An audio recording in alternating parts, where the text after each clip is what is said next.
Yo, c'est Yamired. Suite à l'épisode sur Pegasus, nous allons parler de son archétype favori, les toons.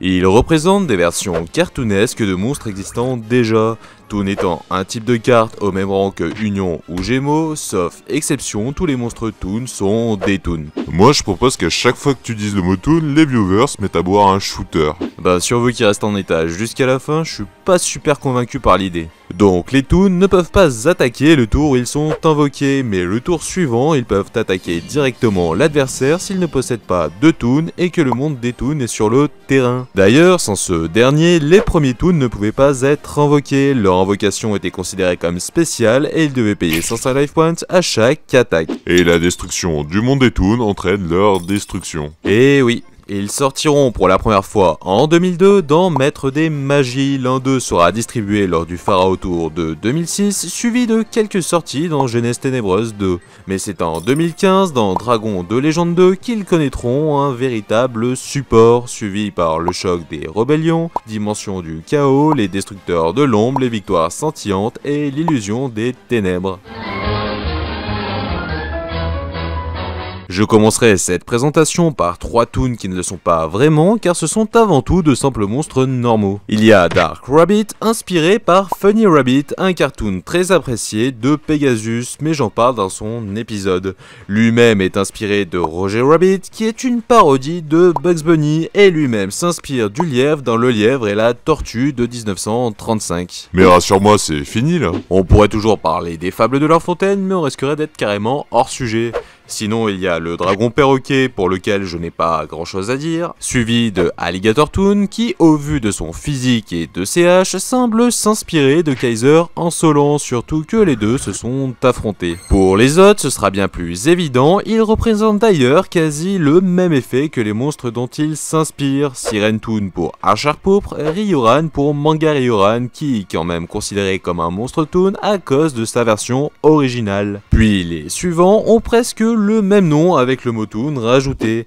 Il y a le cousin du génie d'Aladin, sorcier masqué Toon, Elf Gemini Toon qui elle gagne en effet et peut défausser une carte, Soldat Canon Toon encore interdit au Japon, Troupe d'assaut Goblin Toon, Revolver Dragon Toon, Buster Blader Toon, Crâne invoqué Toon, Magicienne des Ténèbres Toon qui elle peut attaquer directement le tour où elle est invoquée.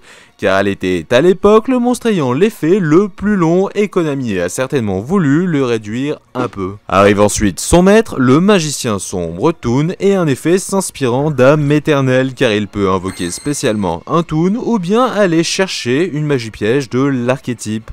Poursuivons avec le dragon Toon aux yeux rouges et un effet inspiré du dragon sombre métallique aux yeux rouges, permettant de faire l'invocation spéciale d'un Toon. Et enfin, son opposé, le célèbre dragon Toon aux yeux bleus.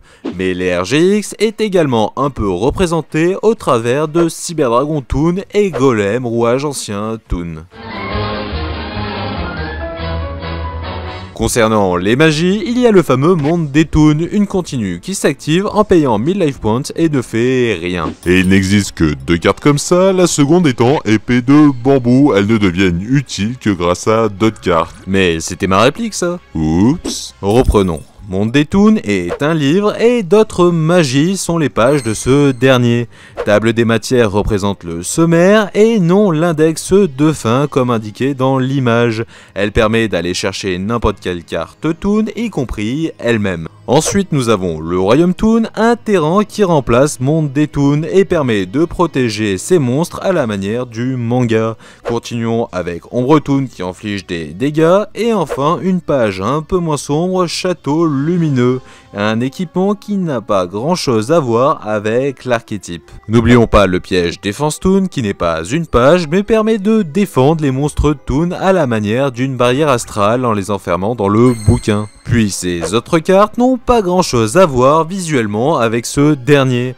Rebobinage Toon qui permet d'attaquer 2 fois, Doppelganger le mimétique pour piquer une carte du cimetière adverse, Main comique pour voler un monstre sur le terrain, Mallet Toon qui agit un peu comme une trappe mais renvoie dans le deck le ou les monstres, et Maskutoon qui permet d'en invoquer un spécialement.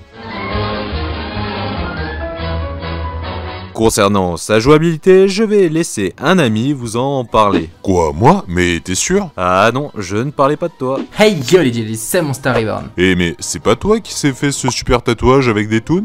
Et si, c'est bien moi. Yami a parlé des toons dans leur ensemble, mais étant un grand amoureux de ces monstres, je vais essayer de vous apporter ma vision de l'archétype en jeu. Le deck toon, même s'il a brièvement été méta, est d'une part un deck relativement coûteux et surtout de nos jours un deck principalement fun. Cependant, il peut remporter des duels par son effet de surprise du fait qu'il est possible de se faire un joli board assez rapidement tout en rendant les monstres déjà très puissants de base par le fait qu'ils puissent attaquer directement les life points de votre adversaire encore plus fort grâce au Royaume Toon qui les rend totalement invulnérables. Si on couple ça avec des cartes comme Rembominage Toon ou encore Ombre Toon, cela rend des decks à la fois amusants, relativement forts dans le format fun, offrant la possibilité de coller des gros OTK comme on les aime. Mis à part les decks archétype Toon, on retrouve souvent des cartes Toon dans des decks comme Exodia avec Table de Matière Toon. Cela permet d'enlever facilement des cartes du deck et même de comboter avec Dragon Toon aux yeux bleus par exemple et une transaction afin de piocher encore 2 cartes. Le format Speed Duel permet également selon moi un format intéressant pour le deck Toon puisque 3 tables des matières Toon dans un deck de 20 cartes permet de se faire facilement une main parfaite et le fait de pouvoir invoquer spécialement les monstres Toon dans ce format permet de rapidement remplir le board avec 1 ou 2 crânes invoqués Toon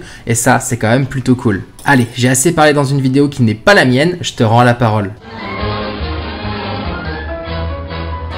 Au niveau de ses apparitions, nous les verrons, vous vous en doutez, aux côtés de Pegasus dans un premier temps au royaume des duellistes, puis dans la saison de l'Oricalque. Oui, enfin, là c'était plutôt Alistair qui se faisait passer pour lui. Exact, sinon il y a aussi dans le second film Pyramide de Lumière où il affrontera de nouveau Kaiba, et bien plus tard dans GX épisode 92 lorsqu'il jouera contre Crawler et Napoléon.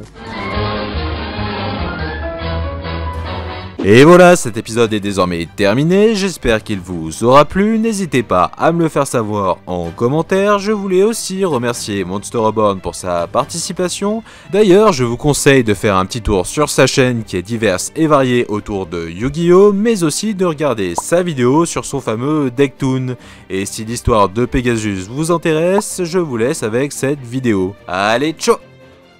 Alors finalement, ces shooters, vous en êtes à combien? Tu parles, en attendant, je t'ai pas vraiment vu prendre part au jeu.